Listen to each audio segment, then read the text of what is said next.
Hello everyone and welcome to a new week. Today we are in Spa, one of the most challenging tracks on iRacing. There's only one thing I want to mention before we jump right into the lap. The temperature has a big impact on the lap times here, probably more than anywhere else, because even the smallest difference in the grip level has a big impact in those long, fast-paced turns. Keep this in mind when you practice and always check the track temperatures of your session.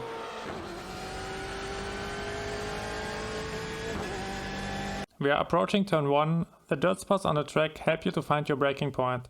Stay on the outside until you reach your apex speed and turn in. This turn also offers a good opportunity for an overtake. Use it for your own advantage or make sure to cover the inside line if needed. Attack the inside, try to be early on the throttle but don't engage it fully when your rear tires are still on the curb. It will unsettle your car and you risk a spin. Use all available space but be careful on the curb again. Your rear can get loose if you had an unclean exit. Lift if you feel that your rear tires are sliding to bring the car back under control.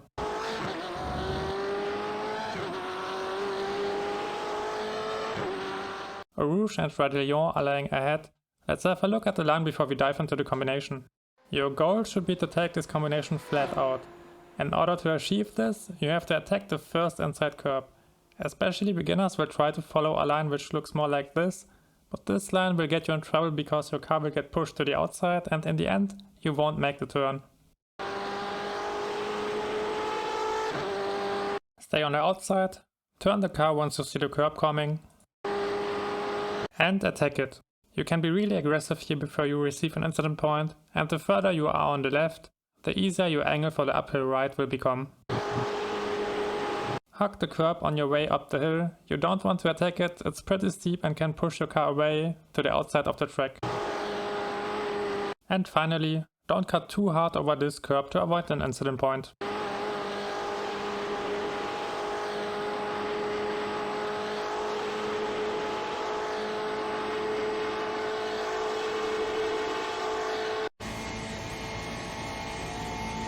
We are approaching the next combination on the far left.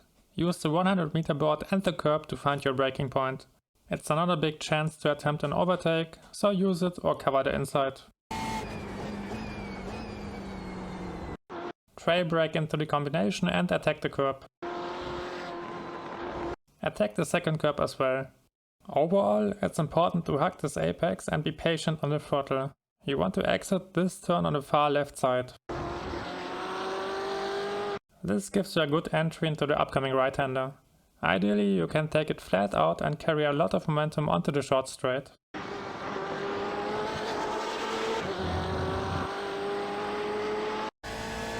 Use the curb again as orientation for braking. Turn in slightly and hit the brakes.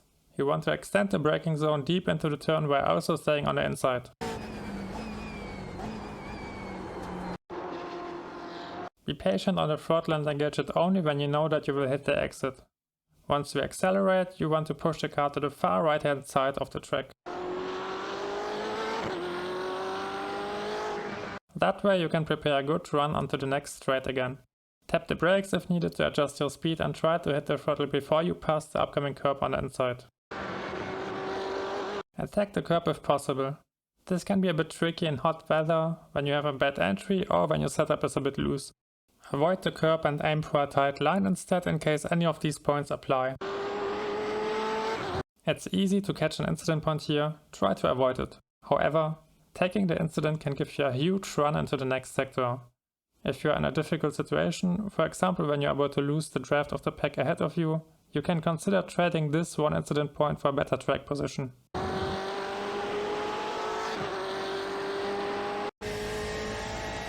Use the curb on the left, or the traffic light and the marshal booth on the right to find your braking point and tap the brakes. You don't want to brake too hard, only just enough to make the turn. Be early on the throttle again and power through the double left.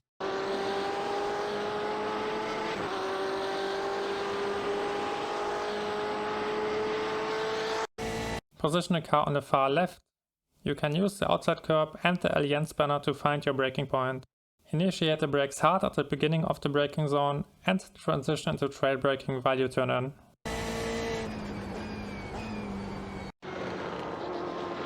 You want to stay on the inside and be patient on the throttle. Accelerate just enough to get the car through the turn. And step on it once you reach the left-hander. Accelerate through the whole turn and exit on a curb.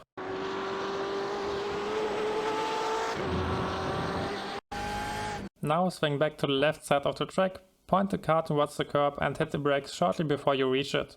You want to hit it with your wheels and use the extra space to prepare a good run onto the last straight. Don't forget to be early on the throttle. Ideally you want to engage it before you reach the inside curb. Exit on the curb again and aim for a smooth and wide line through the next run. This one can be tricky. You want to carry as much momentum as possible onto the last straight, but the car can get a bit loose, or you might even go wide, which can lead to an incident point. Lift if needed to avoid any troubles.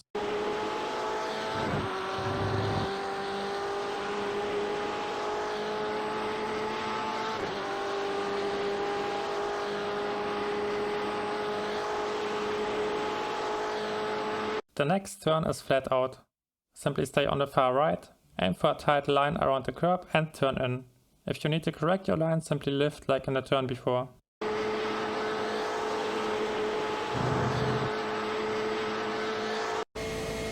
And we are close to the finish. I'm using the white line and the dirt spots on the track as orientation for braking. Hit the brakes hard and downshift fast to speed up your deceleration. You can use the braking zone to attempt an overtake, and if someone is behind you, you should consider to cover the inside. This is also the last turn where you can lose a lot of time. A common mistake I see drivers doing here is going too slow into the chicane. Don't forget to move your car on the limit, carry your momentum deep into the chicane, and turn the car towards the line to finish a great lap. That's it. Don't forget to leave suggestions with #guide in the comments. Have fun with the cockpit lap, good luck in your races, and I'll see you next time.